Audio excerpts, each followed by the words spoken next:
कौन सा टॉपिक चल रहा है अपना? भौतिक प्रदेश। भौतिक प्रदेश कैसे प्रदेश है? जो प्रकृति ने स्वयं बनाए। कितने टाइप के हैं भारत में?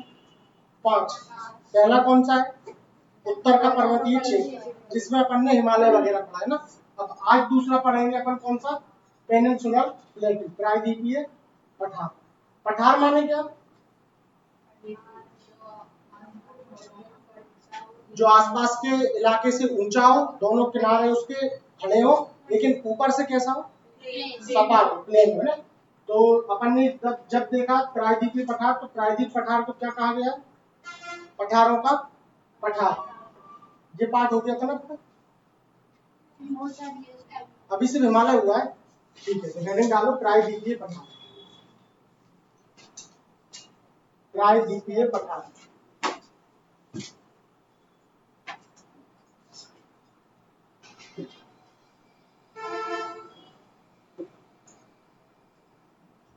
प्रायद्वीपीय पठार भारत में कहा था? उत्तर में था या दक्षिण में था?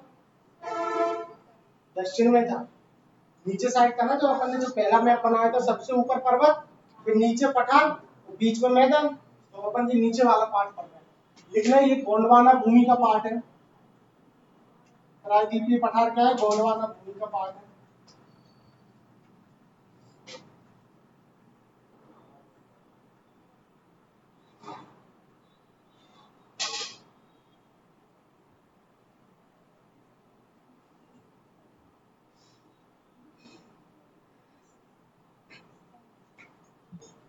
गोंडवाना भूमि। गोंडवाना भूमि क्या है? सुन लो सिर्फ। पहले पृथ्वी पे एक ही भूमि हुआ करती थी, और उसका नाम था क्या? पेंजी। अभी अपन देखते हैं 7 अलग अलग महाद्वीप है, दूर दूर है, बटे हुए, लेकिन भूगोल शास्त्रियों का मानना है कि पहले ये सारे महाद्वीप आपस में जुड़े हुआ करते थे, और वो जुड़ी हुई भूमि को क्या कहते थे? पेंजिया। जब पृथ्वी में हलचल के कारण इनमें दरार पड़ी, और ये इसके क्या होगा? 2 पार्ट हो गए। तो ऊपर का पार्ट क्या कहलाया? लॉरेंशिया, और नीचे का पार्ट क्या कहलाया? गोंडवाना। तो भारत की आज जो साउथ की भूमि है, वो किस भूमि का पार्ट है? गोंडवाना भूमि है ना। ठीक। प्रायद्वीप पठार की जो सबसे ऊंची चोटी है, उसका नाम लिखो, सर्वोच्च शिखर का नाम अनाईमुडी।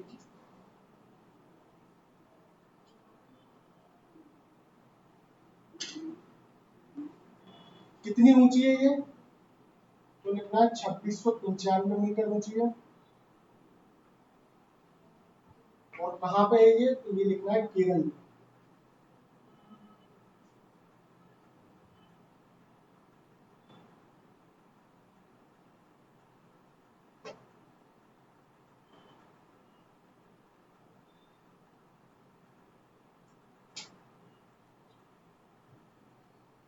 अगर अपन ये मान लें कि ये भारत का मैप है या भारत ही है, तो इसको अपन 2 पार्ट करते हैं। मेरा 2 पार्ट। ऊपर वाला भारत कौन सा है? उत्तर भारत, क्योंकि ये नॉर्थ में। और नीचे वाला कौन सा है? दक्षिण भारत, क्योंकि ये साउथ में। भारत की सबसे ऊंची चोटी कौन सी है? भारत में थोड़ी माउंट एवरेस्ट। माउंट एवरेस्ट तो नेपाल में। भारत की बात चल। केटू। केटू कहाँ पर है? यहाँ पर है। तो केटू ये बताओ, नॉर्थ इंडिया में है या साउथ इंडिया में? नॉर्थ इंडिया में। ये रही ना केटू। अगर क्वेश्चन ये पूछा जाए कि दक्षिण भारत की सबसे ऊंची चोटी कौन सी है, तो दक्षिण भारत की भी सबसे ऊंची चोटी कौन सी है? अनाईमुडी। तो 2 चोटी याद रखना, ये रही अपनी केटू, जो कि पूरे भारत की भी सबसे ऊंची है, और पूछा जाए उत्तर भारत की, तो भी यही आंसर। लेकिन पूछा जाए दक्षिण भारत की सबसे ऊंची चोटी, तो क्या हो जाता है उसका आंसर? अनाईमुडी।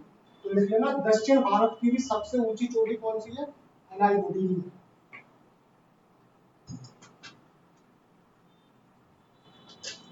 इतनी बात क्लियर है? इसी पे बना देते हैं।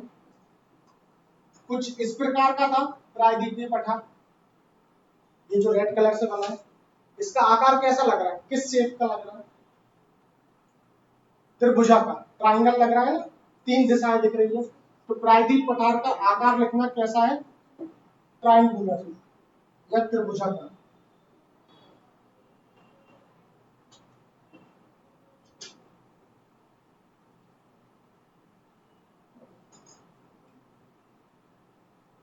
ठीक। प्रायद्वीप किसे कहते हैं? और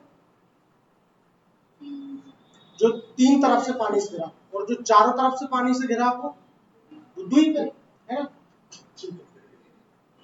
एक बात यहाँ पे समझ लो, प्रायद्वीप पठार को पठारों का पठार भी कहा जाता है। क्यों? ये पूरा क्या है? प्रायद्वीपीय पठार है। इसके अंदर भी बहुत सारे पठार हैं। जैसे इस रीजन को कहा जाएगा मालवा का पठार, इस रीजन को कहा जाएगा छोटा नागपुर का पठार, नीचे का रीजन कहलाएगा दक्कन का पठार। यानी ये स्वयं भी पठार है और इसके ऊपर बसे भी क्या है? पठार है। इसलिए इसको क्या कहा गया? पठारों का पठार। यानी ये ऐसा पठार है जिसपे और भी सारे पठार है। तो इसका उपमा या टाइटल लिख लेना, प्रायद्वीप पठार को क्या कहा जाता है? पठारों का पठार। क्यों कहा जाता है? ये क्लियर है? क्योंकि ये खुद भी पठार है और इस पर और भी पठार है। पठारों का पठार, प्लेट्यू ऑफ द प्लेट्यू।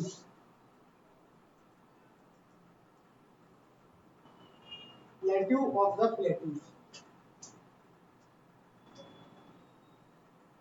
तो अब अपन को आगे नेक्स्ट यही देखना है कि इस पे कौन कौन से पठार बने हुए। इतनी बात क्लियर है? या इस पठार पे क्या क्या चीजें स्थित है? पठारों का पठार। तो देखो यार, ये जो पार्ट है,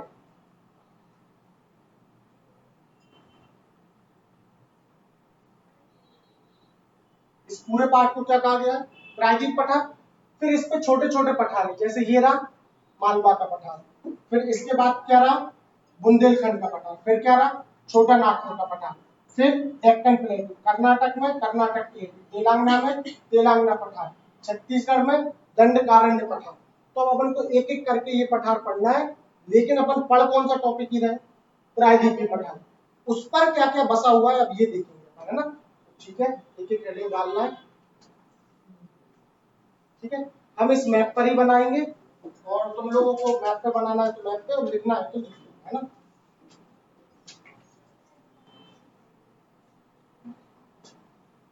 ये रहा पूरा प्रायद्वीपीय पठार। ठीक, और इसी का कुछ हिस्सा आता है यहाँ पे मेघालय।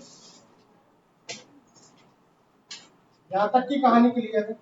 ठीक है, कुछ प्रायद्वीपीय पठार का पहला पार्ट लिखना है। प्रायद्वीप पठार के इस साइड पे स्थित है अरावली की पहाड़ी। पहला टॉपिक लिखना है अरावली पर्वत।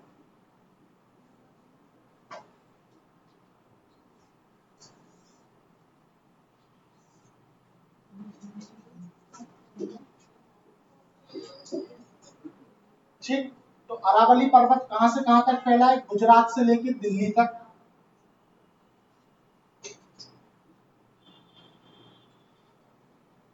गुजरात से दिल्ली तक इसका विस्तार है। कितना लंबा है? तो लिखना 800 किलोमीटर लंबा है। लंबाई लिखना है कितनी है? 800 किलोमीटर।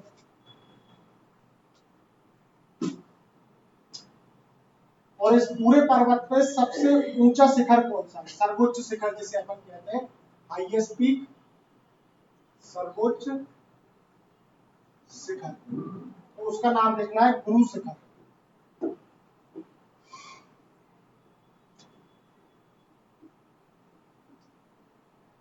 उसका नाम क्या है? गुरु शिखर। और कितना ऊंचा है ये? तो ये ऊंचा है 1722 मीटर ऊंचा। और कहां पर है गुरु शिखर? तो ये राजस्थान में। अरावली पर्वत की इतनी बात याद रखनी, क्या क्या, कहां से कहां तक है? गुजरात से दिल्ली है। कितनी लंबाई है? 800 किलोमीटर। और इस पूरे पर्वत पे सबसे ऊंचा एरिया कौन सा है? गुरु शिखर, जो कितना ऊंचा है?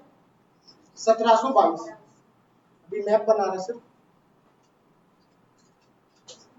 मैप पे करना है तो मैपिंग भी कर सकते हो ना, उससे जल्दी याद होगा।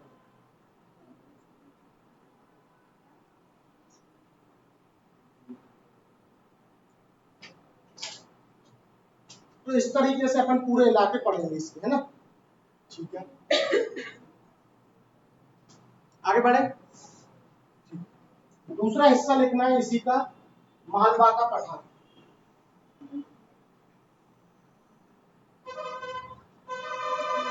मेरा मालवा पठार।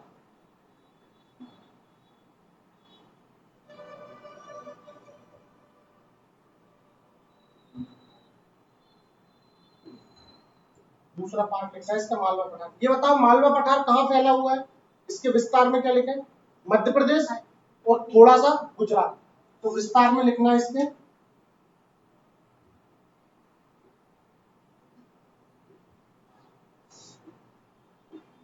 मध्य प्रदेश, थोड़ा सा पार्ट इसका गुजरात में भी और कुछ पार्ट इसका महाराष्ट्र में। तो लिखना है मालवा का पठार कहां से कहां तक फैला है। तो इसका अधिकतर हिस्सा तो मध्य प्रदेश में आता है, लेकिन कुछ हिस्सा इसका महाराष्ट्र और गुजरात में भी आता है। तो विस्तार लिखना मालवा का पठार कहां से कहां तक है, मध्य प्रदेश, गुजरात और महाराष्ट्र। मालवा के पठार का सबसे ऊंचा हिस्सा कौन सा है, उसको कहेंगे अपन सर्वोच्च शिखर।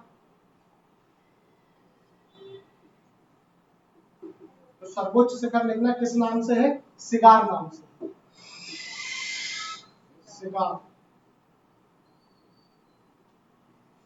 कितना ऊंचा है, तो 881 मीटर ऊंचा है। और कहां पर है, तो एमपी में।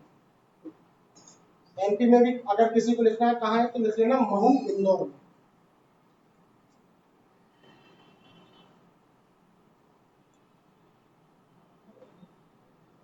प्रायद्वीपीय पठार पे पहला कौन सा पठार पढ़ रहे हैं अपन, मालवा का पठार, जो कहां कहां है, मध्य प्रदेश, गुजरात, महाराष्ट्र। और इस मालवा के पठार की सबसे ऊंची चोटी क्या कहलाती है, Guru Shikhar, sorry cigar, 881 metre. कहां पर है ये, एमपी में।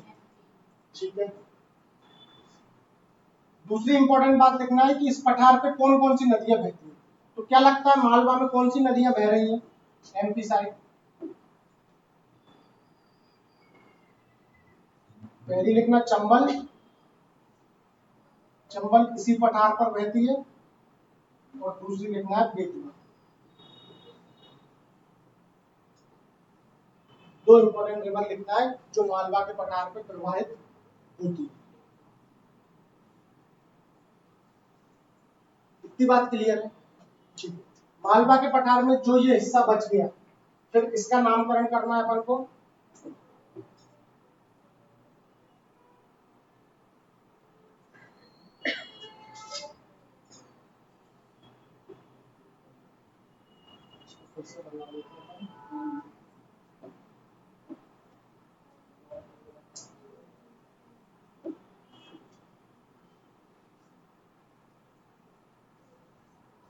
ठीक, ये बना लो छोटा नागपुर का पठार, छोटा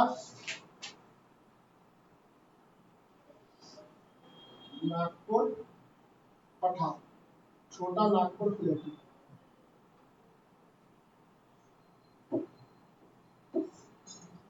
तो ये कहां बसा हुआ है, तो लिखना झारखंड में है ये। विस्तार इसका क्या लिखोगे, झारखंड। छोटा नागपुर का पठार कहां पर है, झारखंड में। थोड़ा इसको झारखंड तक, ये है ना झारखंड तक लेके।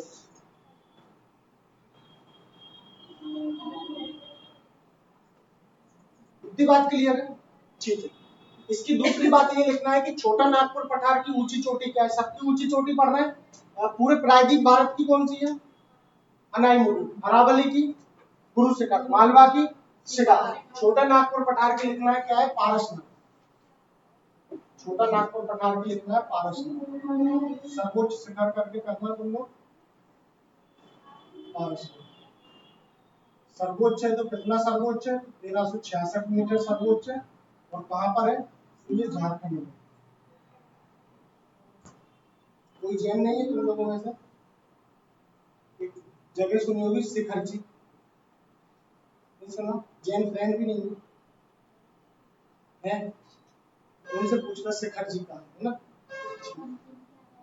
क्या चीज, ठीक है। तो इसका सर्वोच्च शिखर क्या है, पारसनाथ। जैसे मालवा के पठार पे कौन सी नदियां बह रही, चंबल और बेतवा, वैसे ही अपन को लिखना है छोटा नागपुर के पठार पे कौन सी नदी बह रही है, तो दामोदर नदी।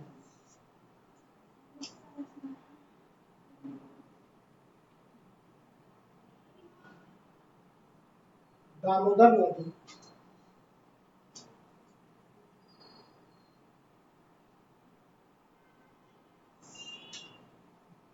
ठीक, इंपॉर्टेंट बात सबसे जो इसको खास बनाते हुए वो ये लिखना है कि छोटा नागपुर के पठार को रुर प्रदेश कहा जाता है। रुर प्रदेश, छोटा नागपुर के पठार को और क्या कहा जाता है? रुर प्रदेश। क्या मतलब हुआ इसका? पारसनाथ की वो ये झारखंड, जैसे एमपी मतलब मध्य प्रदेश, वैसे जे एच मतलब झारखंड। ठीक है। छोटा नागपुर के पठार को क्या कहते हैं? रुर प्रदेश। क्यों कहते हैं? छोटा नागपुर के पठार क्यों फेमस है? क्या है ऐसा यहाँ पे? यहाँ पे खदानें हैं बहुत सारी, खनिज अच्छी खासी मात्रा में। तो रुर एक जगह है जर्मनी में, तो वहां के मिनरल्स और छोटा नागपुर पठार के मिनरल्स लगभग सेम है। वहां पे भी वही मिनरल होते हैं जो मिनरल यहाँ पे होते हैं। तो ये कंपैरिजन की जाती है। जर्मनी में एक प्लेस है रुर, तो भारत में जर्मनी जैसी वो प्लेस कौन सी है? छोटा नागपुर का पठार, इसलिए इसको क्या कहा गया है? रुर प्रदेश। तो लिख लो ये क्यों कहा जाता है? तो खनिज उपलब्धता के कारण, due to the availability of mineral.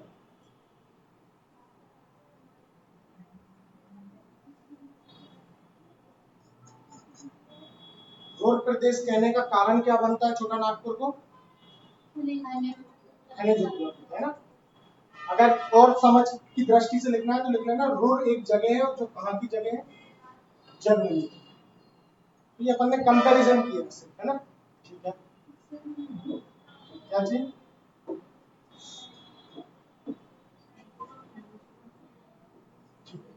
अब लिखो ये जो छोटा सा बच गया इसको क्या कहते हैं?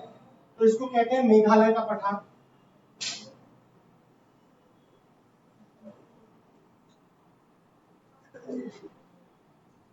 मेघालय प्लेट्यू क्यों कहते हैं? क्योंकि मेघालय में, अगर ये पूछा जाए मेघालय का पठार कहाँ है, तो क्या इसका आंसर तमिलनाडु होगा? क्या होगा? मेघालय है ना। तो वो लिखने की जरूरत नहीं है, बस ये लिख लो कि मेघालय के पठार का सर्वोच्च शिखर कौन सा है। तो सर्वोच्च शिखर लिख लेना इसका किस नाम से? शिलोंग नाम से। मेघालय की कैपिटल भी क्या है? शिलोंग। कितना सर्वोच्च है ये? तो लिखना है 1962 मीटर। हर बार हम मीटर नहीं लिख रहे हैं, लेकिन तुम लोगों को मीटर ही लिखना है ना, किलोमीटर में नहीं पहुंचना, नहीं तो फिर तो भगवान के पास पहुंचने लगभग हो जाते है ना। क्योंकि जब अपन एटमॉस्फेयर पढ़ेंगे, वायुमंडल, तो 840 किलोमीटर के बाद तो फिर कुछ पढ़ते ही नहीं। अपन जो स्टडी कर रहे हैं वो कहाँ तक की कर रहे हैं? 840 किलोमीटर तक, है ना। उसके बाद तो फिर कुछ नहीं पढ़ा होता है। तो अगर तुम ये 1962 पहुंच गए फिर तो वहां शिव जी मिल जाते हैं। ठीक है, ये लिख लो मेघालय के पठार पे 3 इंपॉर्टेंट पहाड़ियां, गारो, खासी और जैंती। गारो,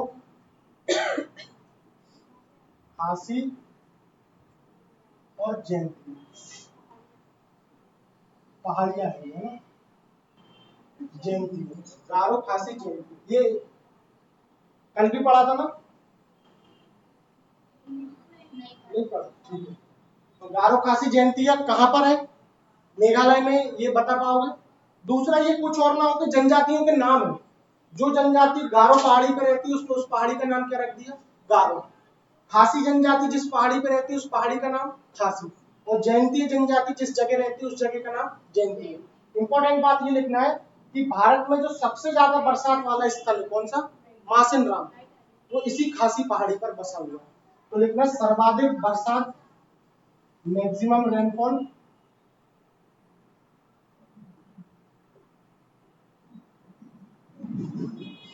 सर्वाधिक वर्षा वाला स्थान कौन सा है? वो लिखना है मासिन राम, जहां पे विश्व की सर्वाधिक वर्षा होती है। इतनी बरसात विश्व में कहीं और नहीं होती जितनी कहाँ होती है? मासिन राम में। और एक और स्थान है वो भी लिख लो, चेरापूंजी। कभी चेरापूंजी में हो जाती है, कभी मासिन राम में हो जाती है, हालांकि है दोनों पास पास है ना। तो अगर पूछा जाए भारत में सर्वाधिक वर्षा वाला स्थान, तो मासिन राम किस स्टेट में है? मेघालय में है। किस पहाड़ी पर है? खासी पहाड़ी है ना। अब अगर सबसे ज्यादा बरसात वाला स्थान पड़ा है तो यहीं पर नोट करके लिख लो सबसे कम कहाँ होती है। दोनों जगह पता होगा, सबसे ज्यादा और सबसे कम। तो सबसे ज्यादा तो यहाँ होती है सबसे कम लिख लेना लेह में होती है।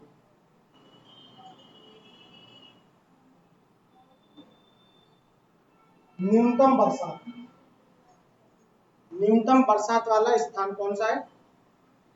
लेह। आगे बढ़े तो एक पठार, दो पठार, तीन पठार है ना। ठीक। फिर चौथे नंबर पे जो अपन को लिखना है वो देखो सतपुड़ा पर्वत। क्या लिखना है?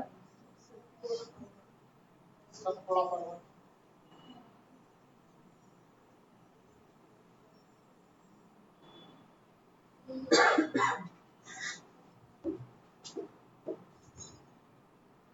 ठीक। तो सतपुड़ा पर्वत गुजरात से लेकर कहां तक गया है, किसमें आके विलीन हो गया? ये कौन सा एरिया बना? छोटा नागपुर पठार है ना। तो इसका विस्तार लिखना है कहां से कहां तक है। तो लिखना है गुजरात में एक पहाड़ी है राजपीपला, वहां से ये स्टार्ट होता है और कहां तक जाता है? तो छोटा नागपुर पठार तक जाता है। पूरा लिखना है ना, राजपीपला पहाड़ी से छोटा नागपुर पठार तक।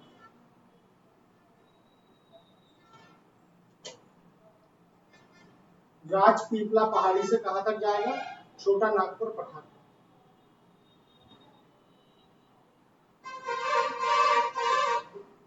और मालवा के पठार का सबसे ऊंचा शिखर? हाँ?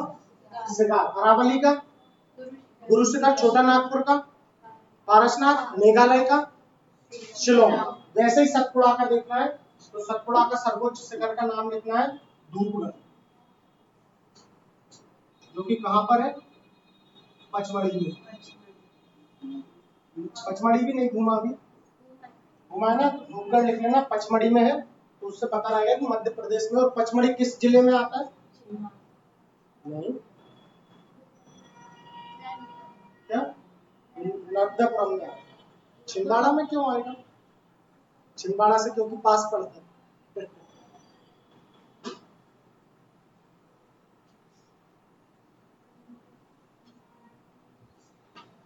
छिंदवाड़ा में आता है तामिल।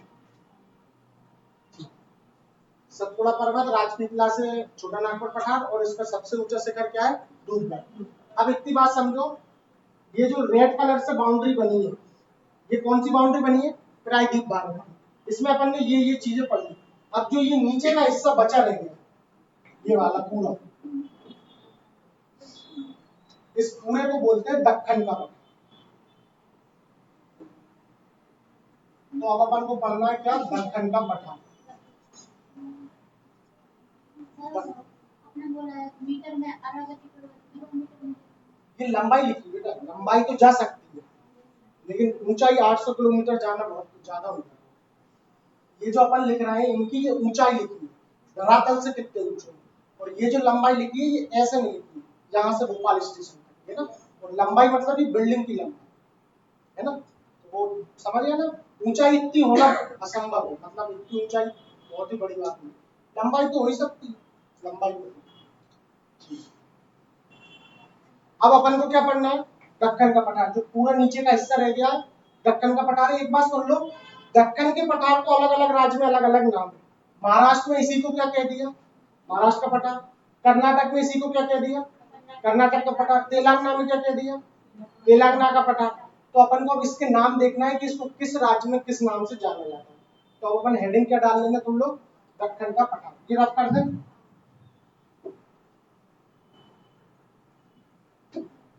इसलिए एक बार ड्रॉ कर देंगे।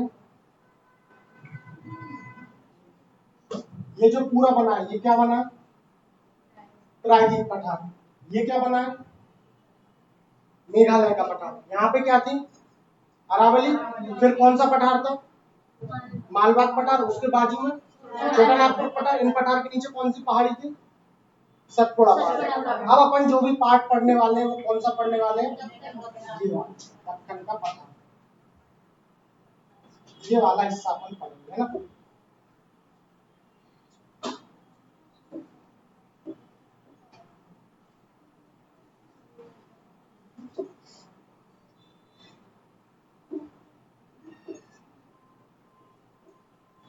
ये वाला हिस्सा अपना पड़ेगा, नीचे वाला। ठीक, तो दक्कन के पठार को महाराष्ट्र में क्या नाम दे दे? महाराष्ट्र का पठार। लिख लेना दूसरे नंबर पे महाराष्ट्र का पठार।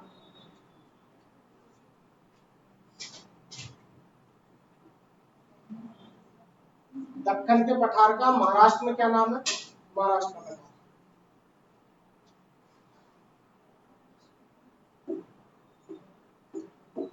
महाराष्ट्र के पठार में कुछ इंपॉर्टेंट पहाड़ियां हैं, उनका नाम लिखो।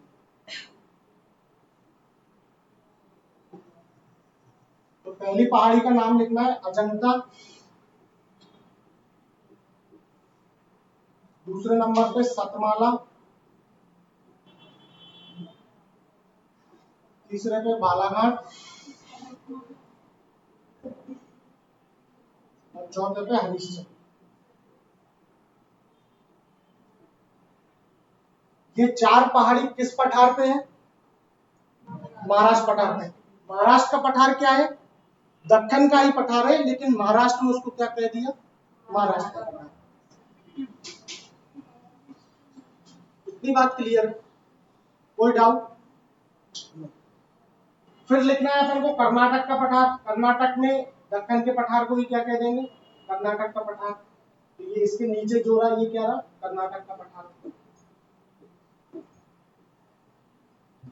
इसका नाम लिखना है कर्नाटक प्लेट्यू।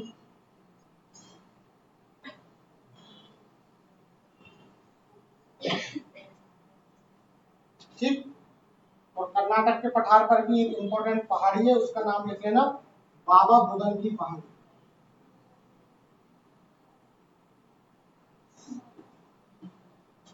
बाबा बुदन पहाड़ी।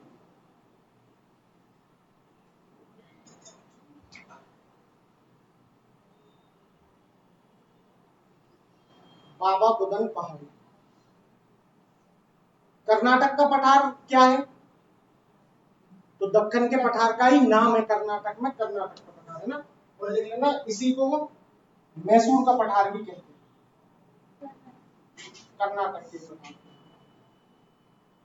तो मैसूर का पठार भी कुछ नहीं है, बस नामकरण अलग अलग है ना। एक ही व्यक्ति है, उसी को राम कह दो, उसी को श्याम कह दो, उसी को कुछ भी कह दो, उसी को जिसको जो सही नाम लगा वो रख दिया है ना, चीजें अलग अलग नहीं। दक्कन का पठार ही चल रहा है, लेकिन कर्नाटक में आए तो क्या कह दिया? कर्नाटक का पठार। कुछ लोगों को मजा नहीं आया, उन्होंने कहा हम क्या कहेंगे? मैसूर का पठार। नाम ही बस अलग अलग। ठीक है, फिर आ जाओ इधर तेलंगाना साइड। तो तेलंगाना में इसी का क्या नाम हो जाएगा? तेलंगाना का पठार हो जाएगा तेलंगाना का पठार।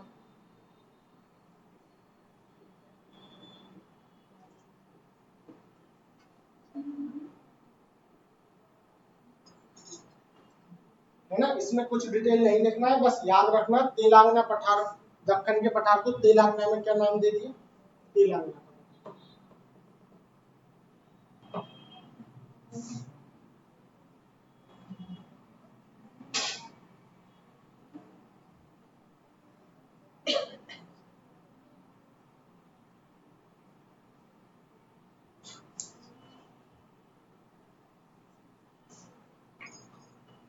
फिर लिखना है अपन को एक दंडकारण्य पठार, ये है ना, दंडकारण्य पठार।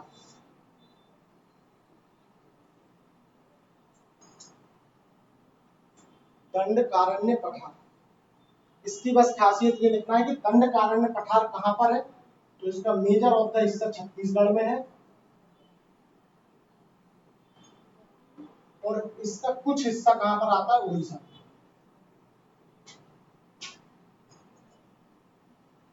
दंडकारण्य पठार,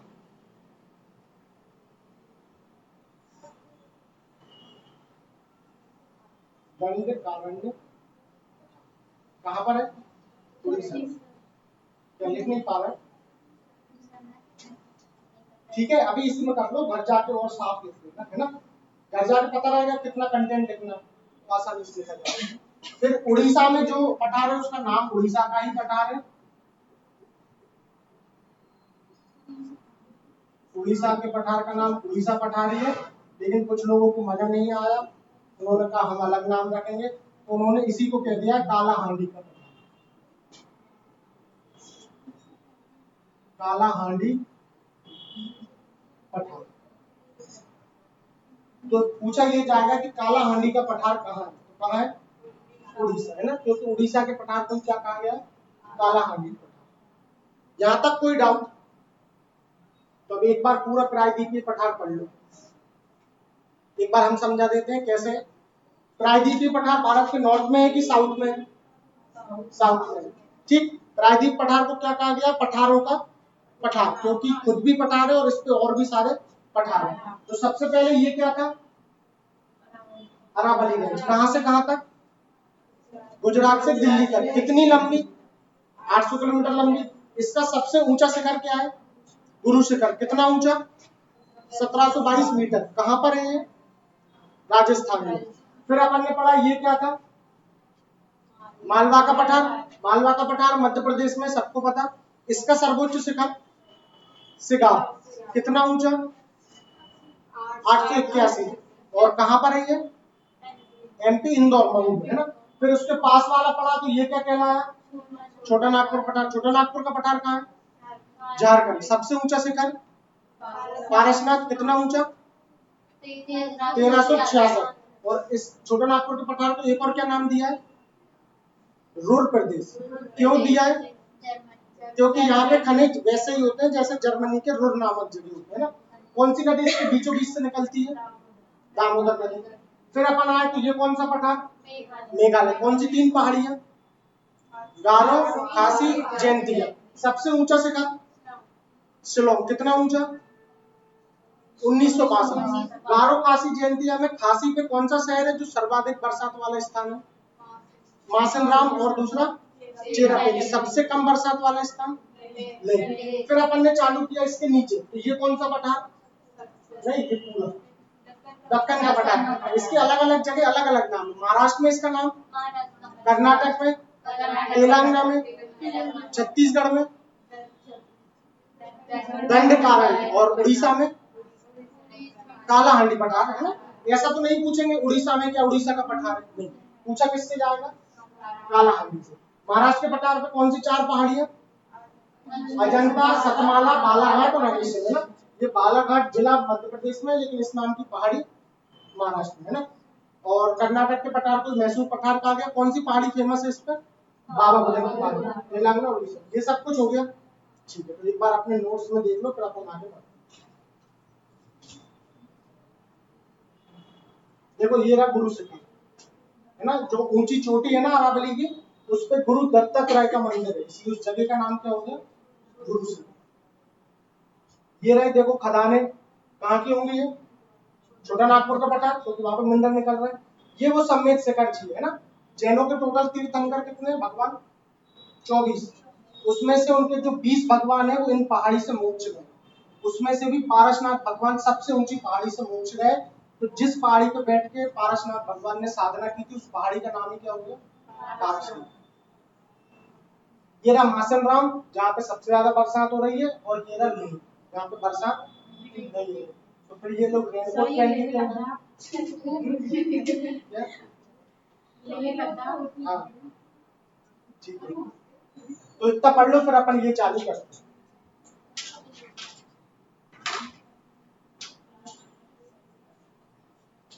2 मिनट है, पढ़ लो, फिर अपन आगे बढ़ते हैं।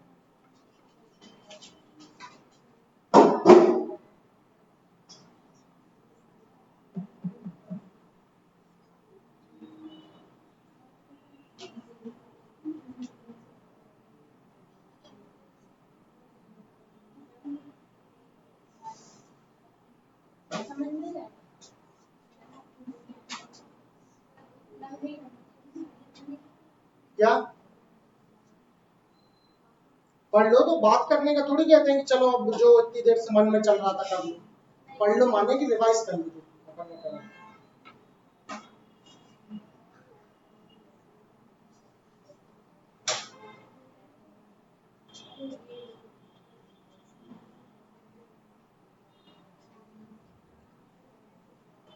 ये कौन सा पेंट हाउस वाला है कि नीचे,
ठीक है, करें स्टार्ट।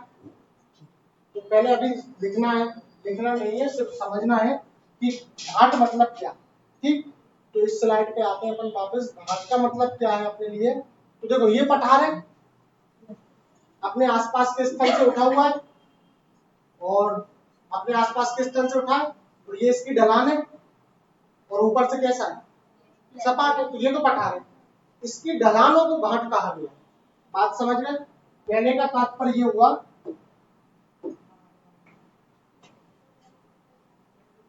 ये क्या बन गया, पठार। ऊपर वाला हिस्सा पठार है ना, अपने आसपास से उठाए, आजू बाजू में ढलान है, और ऊपर का हिस्सा सपाट है। इसके जो ये ढलान है, इनको अपन ने घाट कहा। इतनी बात क्लियर है?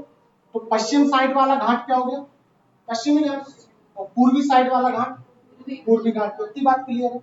अब वापस से अपन अपने टॉपिक पे आए, जैसे तो अब अपन को ये घाट पढ़ना है। तो अपन ने जब प्रायद्वीपीय पठार पढ़ा था, प्रायद्वीप पठार छोड़ो, दक्कन का पठार पढ़ा था, तो इतना ही था दक्कन का पठार। देखो ऐसा ही था, दक्कन के पठार की अकेली बात होगी। तो दक्कन के पठार की जो वेस्टर्न तरफ की ढाल है वो वेस्टर्न घाट, दक्कन के पठार की जो पूर्वी तरफ की ढलान है वो पूर्वी घाट। तो घाट कुछ और ना हो के दक्कन की पठार की दोनों साइड की क्या है, ढलाने। तो अपन को उनको पढ़ना है। इतनी बात क्लियर है? ठीक है, तो अपन स्टार्ट करते हैं। पहले लिख लो घाट मतलब क्या है अपने लिए। तो दक्कन के पठार की दोनों साइड की ढलान से,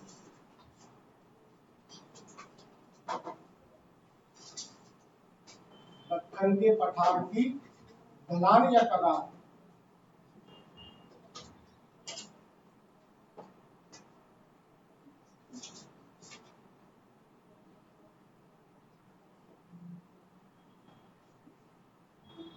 अब इतना समझ पाओ। पश्चिमी घाट कह रहे हैं, इसका मतलब क्या है, दक्कन के पठार की पश्चिमी ढलान की बात कर रहे हैं।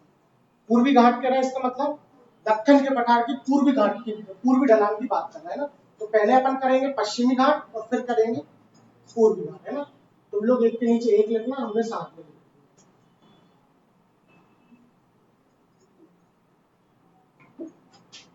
तो ये जो पूरा बना हुआ है, ये बना हुआ है अपना पश्चिमी घाट। ठीक, ये जो पूरा बना है पश्चिमी घाट।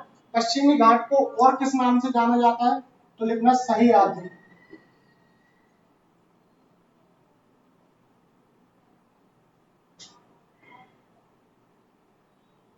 पश्चिमी घाट का अन्य क्या नाम है, सह्याद्री। कहां से कहां तक फैला हुआ है, तो जहां पे ताप्ती नदी खत्म हो रही है, और नीचे ये दोनों ही पर्वत कहाँ आके मिलते हैं, नीलगिरी में। तो अपन क्या लिख सकते हैं, कहां से कहां तक फैले हुए हैं, ताप्ती नदी के मुहाने से, मुहाना मतलब जो नदी जहां समाप्त होती है, सह्याद्री। ताप्ती के मुहाने से कहां तक, नीलगिरी तक। तो देखो कहां से कहां तक फैला हुआ है, ताप्ती नदी के मुहाने से, या और सरल लिखना हो तो लिख लेना ताप्ती नदी से कन्याकुमारी, नीलगिरी तक। क्योंकि नीलगिरी में आके दोनों ही ढलाने आपस में मिल गई है ना।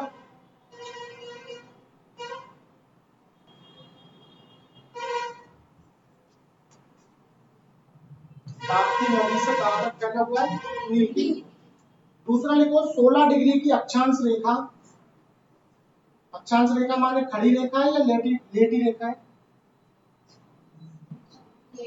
लेटी रेखा है ना। तो जो 16 डिग्री की रेखा है वो इसको दो पार्ट में बांटती है, दो भागों में विभाजित करती है।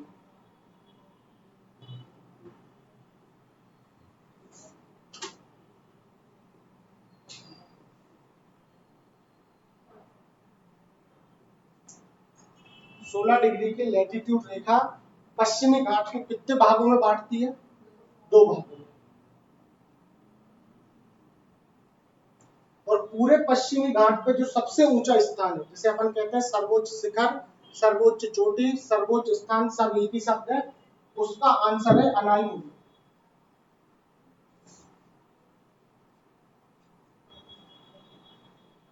अनाईमुडी कितनी ऊंची थी? तो 2693 मीटर ऊंची थी, और थी कहां पर? केरल में। इतना लिख लो पहले। पश्चिमी घाट क्या है? दक्कन के पठार की पश्चिमी ढलान है। कहां से कहां तक है? ताप्ती नदी से नीलगिरी तक है। कौन सी रेखा इसको 2 बराबर भाग में काट देती है? 16 डिग्री की अक्षांश रेखा है ना। और इसकी सबसे ऊंची चोटी कौन सी है? अनाईमुडी। प्रायद्वीपीय पठार की सबसे ऊंची चोटी कौन सी थी? वो भी अनाईमुडी थी। साउथ भारत की कौन सी थी? वो भी अनाईमुडी थी ना। तो अनाईमुडी की 3 क्वालिटी, पश्चिमी घाट की सबसे ऊंची, साउथ भारत की सबसे ऊंची, और प्रायद्वीपीय पठार की सबसे ऊंची, है ना। क्वेश्चन 3 है, आंसर 1 है। Highest peak of peninsula plateau, Anaimudi. Highest peak of south India, Anaimudi. Highest peak of पश्चिमी घाट, अनाईमुडी। अब आ जाते हैं अपन कुछ ढलान की तरफ।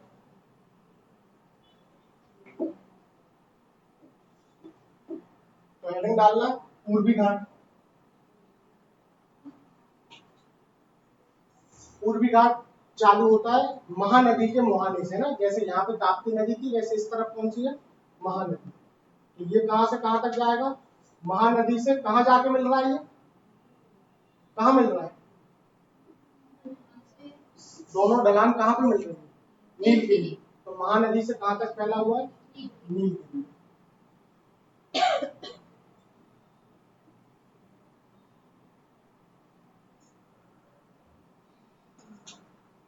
महानदी से नीलगिरी। उसका सबसे ऊंची चोटी कौन सी है? अनाईमुडी। इसकी सबसे ऊंची चोटी लिखना है जिंदगढ़।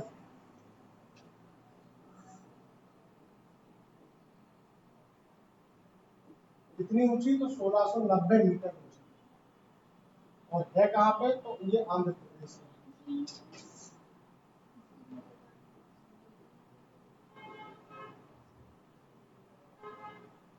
बात नहीं करो, कर भी रहे थे कि नहीं?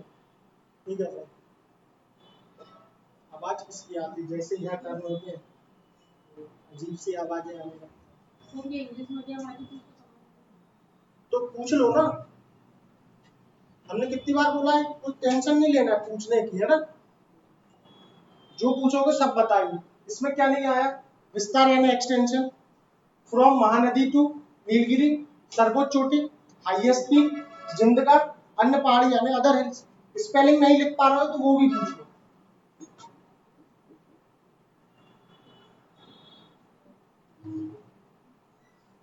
जिंदगढ़ है ना। हम कोशिश करेंगे लिख दे, लेकिन हमारे एंगल से सोचो 2 ही भाषा लिख पाना कठिन है, लेकिन जो काम नहीं कर पा रहे वो पूछ रहे है ना।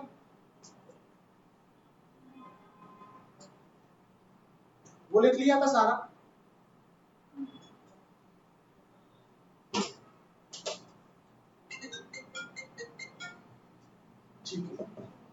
अन्य पहाड़ियों में ये लिखना है कि पूर्वी घाट को ही अलग अलग जगह अलग अलग नाम से जाना जाता है। तो देखो कहां पे किस नाम से जाना जाता है।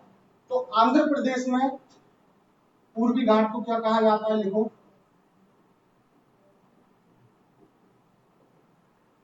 आंध्र प्रदेश में पूर्वी घाट के क्या नाम है? तो पहला लिखना है नल्लामलाई,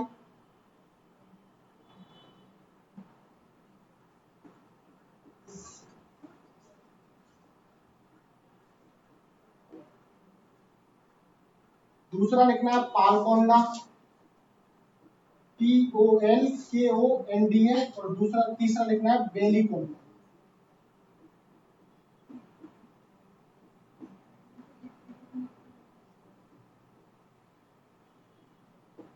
बेलीकोंडा। ये 3 कुछ और ना होके पूर्वी घाट के नाम है। किस राज्य में? आंध्र प्रदेश में। तो अगर ऐसा क्वेश्चन पूछा जाए कि नल्ला मलाई की पहाड़ियां कहाँ है, तो क्या आंसर होगा? आंध्र प्रदेश। पालकोंडा की पहाड़ियां आंध्र प्रदेश। बेलीकोंडा की आंध्र प्रदेश। सतमाला देश तरक्की लिखा था, महाराष्ट्र में नहीं है। बाबू बुदन की कर्नाटक, गारो खासी जयंती का मेघालय है। ठीक है। फिर पूर्वी घाट को तमिलनाडु में कुछ और नाम से जाना जाता है, तो तमिलनाडु में इसके क्या नाम है? तो इसके 3 नाम है वहां पे, जिवादी, जीजी और शेवरॉन। जिवादी, जीजी और शेवरॉन। तो जिवादी, जीजी और शेवरॉन की पहाड़ियां कहां पर है?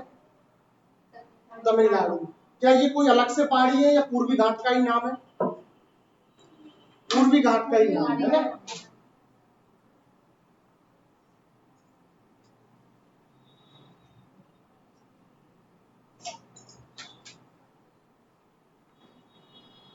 तो एक बार इतना पढ़ लो, और फिर अपन इसके बात करेंगे नेक्स्ट क्लास में, है ना। एक बार इतना पढ़ लो, कोई डाउट हो तो बता।